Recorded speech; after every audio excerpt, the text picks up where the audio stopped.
Hey guys, I want to welcome you to the weekly Wednesday for the Financial Freedom newsletter, where every week, every Wednesday, we delve into something inspirational, motivational, something excerpt taken from the Financial Freedom weekly newsletter. Wherever you are, if you're listening on Spotify, on iTunes, Google, be sure to click the like, subscribe, share, comment. And without ado, let's get into the show. Welcome everybody to this week's podcast episode for the Financial Freedom Podcast. I'm your host, Dr. Christopher Liu. And as you know, we talk about the 4 different types of freedom: time, financial, location, health freedom. And in that light, I'm always interviewing entrepreneurs, influencers, creators on the cutting edge, shaping the world. So today we have Susan Gold, and she's an author, she's a transformer, and she's a consultant. She's got a really interesting background from New York City to LA. Today's going to be talking all about female entrepreneurship, thought leadership, and starting your own business. So Susan, welcome. Dr. Liu, thank you. I'm excited to be here and super excited to be in front of your audience. Yeah, I know. And I'm really excited to get to talk to you because, a lot of the audience, they're female executives and they're very, heart-centered. They want to do something more. The 9 to 5 isn't really doing it. So tell us more about your background and how you got started. Well, I grew up in a really chaotic home in the center of Pennsylvania with 2 brilliant individuals at the helm, but they were riddled with addiction and mental illness. So it was a really interesting trajectory, and I was excited to get out of that home setting, and I did. The morning after I graduated from high school, I essentially left and pretty much didn't go back. But I have great respect for my family, and I don't feel it was a mistake. I ended up in that family. I got great tools as a result. I just needed to do a little cleaning up in my adulthood. So college, I just wanted to skip. I wanted to go right to New York City. I negotiated my way out my junior year for a term as an intern in New York. And I worked for an arts management firm. And that really gave me a taste of the city. I was living in New York at 19, exploring all the city had to offer. And went back. As soon as I graduated from college, I wanted to work not in arts management, but in something a little more glitzy. So I went mainstream entertainment and worked uptown in one of those big high rises for International Creative Management, which was a large global talent agency that's still around today. And I ultimately went to work for an agent who matched celebrities with brands. And I ended up following him. He left the agency to form his own company. And that's really where I learned how to negotiate celebrity talent deals. I wouldn't have had that opportunity at the desk. And then he had a little addiction himself. He used to invite young actresses in the afternoon, and I would have to disappear, and it was getting quite awkward. And then he tried to the same thing with me, and that didn't work. I grabbed my purse and ran out of there. And oddly, I was training Barbara Walters, the television host and newscaster at the time, on the side to make a little money. And she took one look at me at 7 a.m. the next morning and said, "What's wrong?" And I was super tight-lipped, but she was a great interviewer, and she got it out of me. And she said, "I'm coming to your office with you this morning, and we're going to confront this man." And I'm like, I'll be okay. I'll handle it. I ended up leaving that day, and I decided to open my own talent brokerage firm because I couldn't consider going to work as an assistant for someone else. After that experience, it just felt, even though I only had about 2.5 months of savings in the bank, and I was, in my early 20s living in New York City on my own, I decided I'd give it a shot. So I did a lot of cold calling, and Donnie Deutsch, he's a well-known entrepreneur and television host now, but at the time he was running his dad's ad agency on Madison Avenue, and I somehow connected, and he said, I really want Andy Warhol to endorse one of my clients, Pontiac. And he goes, "Do you think you could get him?" And I'm like, "I'll give it a try." So I called the factory and nobody would pick up. So I took the train down there, knocked on the door, and Fred, Andy's manager, answered the door. And I explained why I was there. And he said, come back tomorrow at the same time and I'll let you talk to Andy. So I did. I was really scared. I didn't know what I was going to say. And I was ushered into Andy's studio, and there he was, like penciling away with a pin spotlight on his hair going every direction. And there were 3 pugs, little dogs, running around the studio, and occasionally they'd jump up in his arms. And he didn't really want anything to do with me, but he was paying a lot of attention to those dogs. And then finally he looked up, he stopped, he looked me in the eye for the first time, and he said, now really, why would I want to do this? And I just took a breath, and the words just came right out of me, because you can have the pugs in the shop with you. Mm-hmm. And he paused, and he looked at his dogs, and he looked at me, and he goes, okay, I'll do it. Mm-hmm. And that really was the start of me becoming known to attach celebrities to brands. And I've had an affinity for it. And it led me into producing. And then it led me full scale back to my own company. As a consultant, more from the PR and biz dev perspective, because that's what really fit better. But I had an amazing run and just convinced all kinds of people to do things that I never thought they would do, including Taylor Swift and Jack Black and David Beckham to be interviewed by television cartoon characters, Phineas and Ferb for Disney. But really, the tenacity of my upbringing and my ability to overcome difficult obstacles has really served me. And also not being afraid to reinvent myself, and also to really go back my past history and really take a deep dive, because I found early on in adulthood some things weren't working. Mm-hmm. And I was brave enough to admit it. And the first thing that had to go was drinking. I got clean and noticed that I had addiction, not just with drinking, but with multiple layers. I just have that type of personality. And that was really essential. And then I also had to take a look at clinical depression and learn what that was about and how that affected me. And I did all types of talk therapy. And I think it was really helpful for me to create that kind of storyline through the talking, but ultimately it was more somatic work that helped me really come to understand who I was. And ultimately, I moved to Los Angeles and met my greatest guru, who was my ex-husband. I had to wake up to the fact that I was living in a narcissistic relationship. I was living with a narcissist, and I was being drained. I was being flattened, and I had tried everything I could to keep that marriage together. But I finally had to surrender and leave that dynamic. So I feel like that was the precipice. All sorts of experience in my life came together to help me through that experience. And that's really when the self-love started coming through, and I started reevaluating again deeply.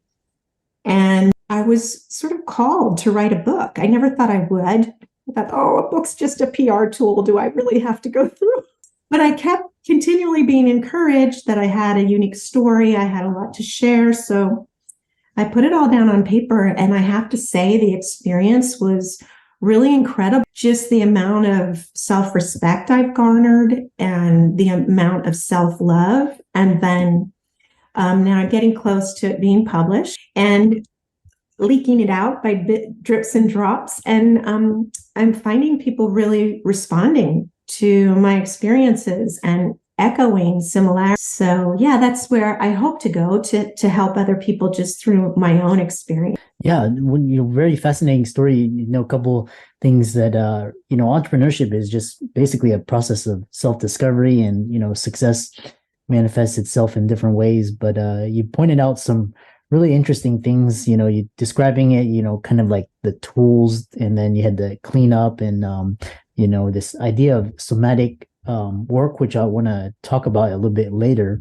But one thing that really stood out is basically you're constantly evolving and redefining who you are, which is, characteristic of entrepreneurs. And then basically you talk about the trauma and then you describe a moment of serendipity. What was that moment? Well, there were quite a few in my trajectory. I mean, looking back, I feel like I was protected. Even, Barbara Walters as an exercise client, I used to watch her on my basement, on my beanbag chair, on my belly growing up, and just admired her so much. And there I was knocking on her door to be her personal trainer for an hour. It's just all kinds of serendipity coming together over and over again. How I was sought out to convince Andy Warhol, and how that would set off a whole trajectory of experience. How I would meet a woman on jury duty who would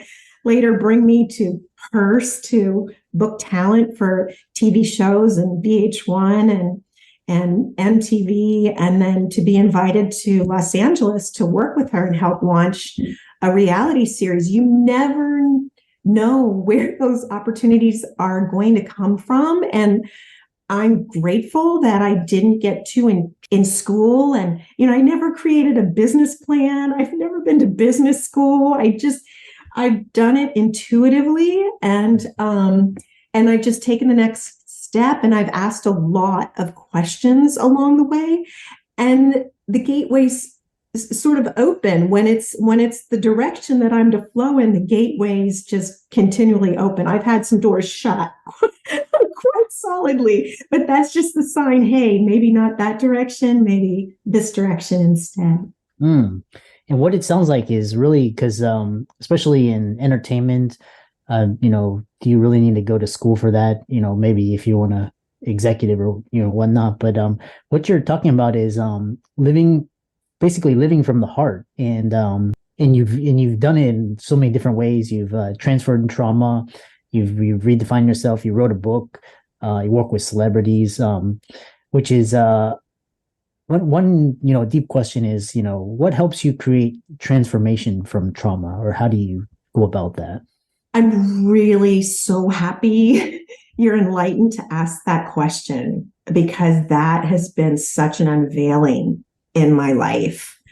I didn't understand the family dynamics truly. I thought most people grew up the way that I had and experienced. And it wasn't until issues were coming up that I could see I needed to take that look backwards. Mm. And I make it to Southern California hooey on you, but I truly believe I came here with a plan. There was no accident that I was in the family I was. I'm grateful to my parents. I'm grateful to my siblings. I'm grateful for the family lineage. I see how it's played out. I see how my experience of it and the willingness to take a look at it and really lift up the layers, to stare underneath, to see it's not just all mold and rot.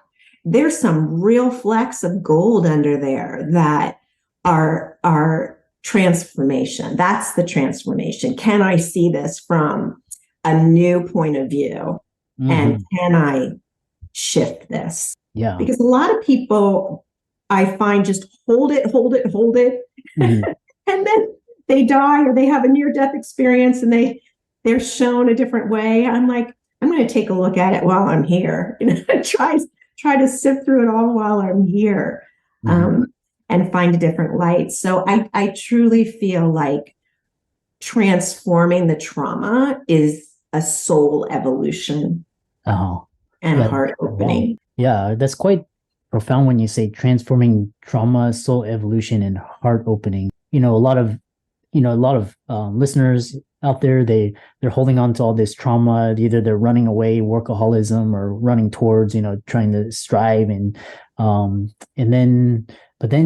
So what does that kind of feel? I guess what does it feel like? What does it look like? Just kind of, bits and pieces. I know it's, this type of work is very deep. So. Well, first I had to slow down. I was so traumatized. I just was running. I was achieving. I was going. I was performing the way that I thought you might want me to perform. So I really needed to slow down. And that either happened for me because I didn't have a choice. Life has a way of doing that. Yeah.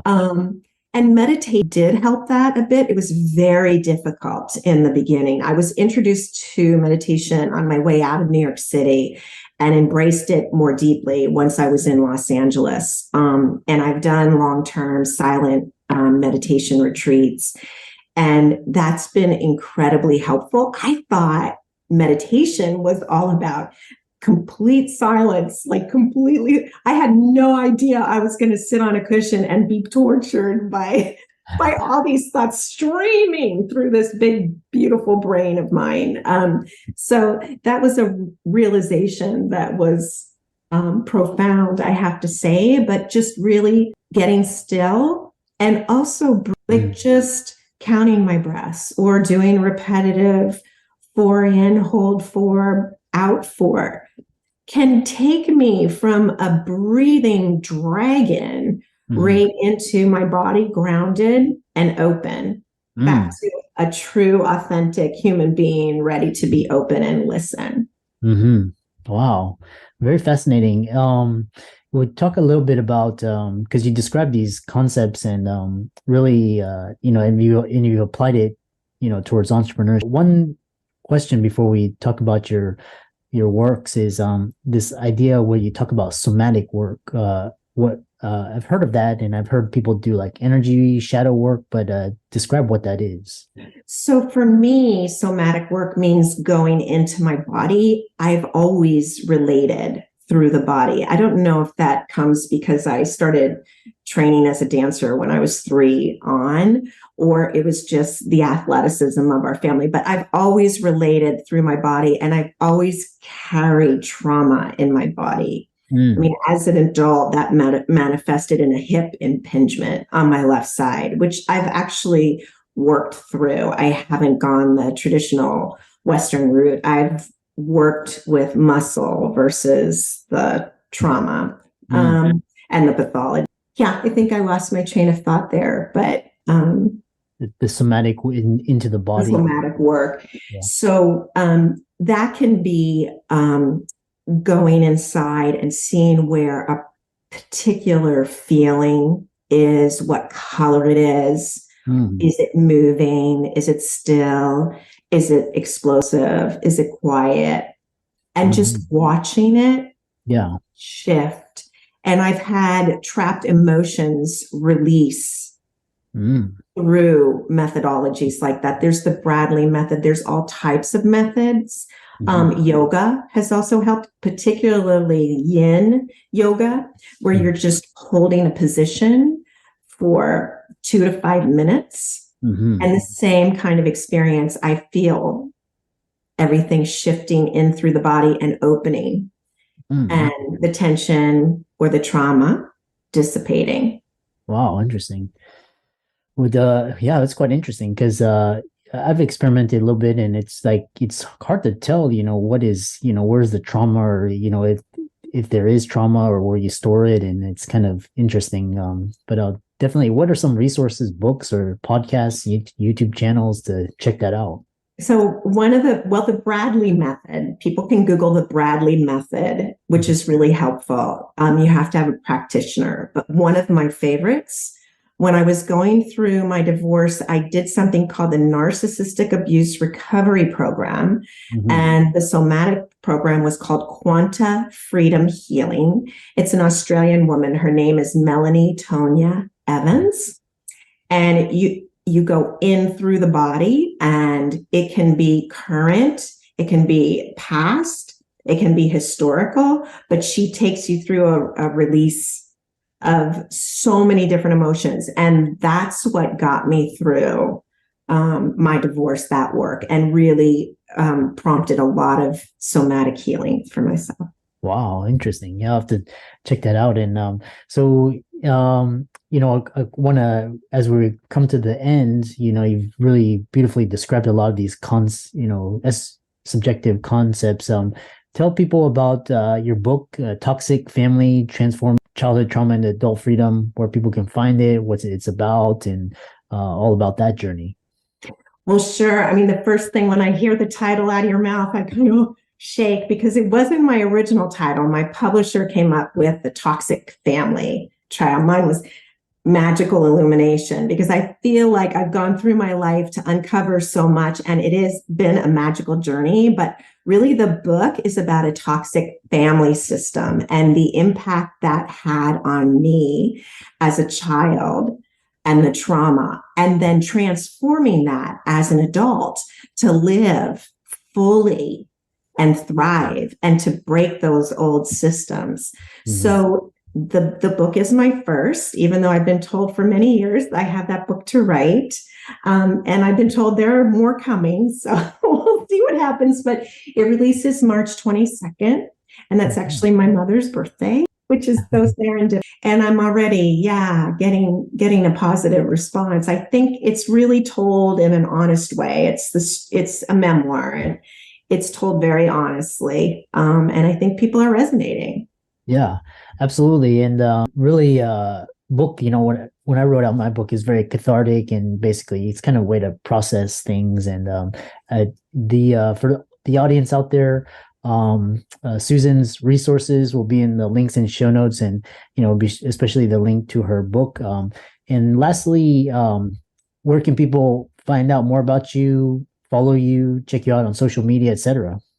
Thank you so much for asking. So they can go to susangold.us, and you can sign up there for a free little snippet audio portion of the first couple of pages of the book, and also keep up to date with what's happening there. And then that's also my website, susangold.us, and you can get in touch with me through the site.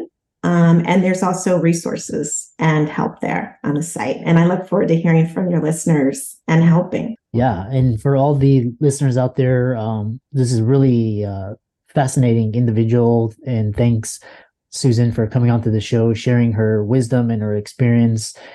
Be sure to check her out she's on Facebook, LinkedIn, Instagram, Twitter, as well as her website, Susan Gold US. And she's got a free audio file of the first page of the new book. And then also check out the book itself. It's probably on Amazon, and I'll check it out as well. And with that, thanks so much for coming onto the show.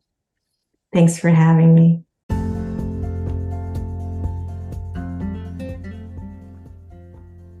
I hope you really enjoyed that wonderful, inspirational, motivational piece. Again, wherever you are listening, if you liked it, be sure to like, comment, share, subscribe. We're on everywhere: Spotify, iTunes, Google, Amazon, Audible. And without much ado, be sure to thank this show's sponsors, and we'll see you next week.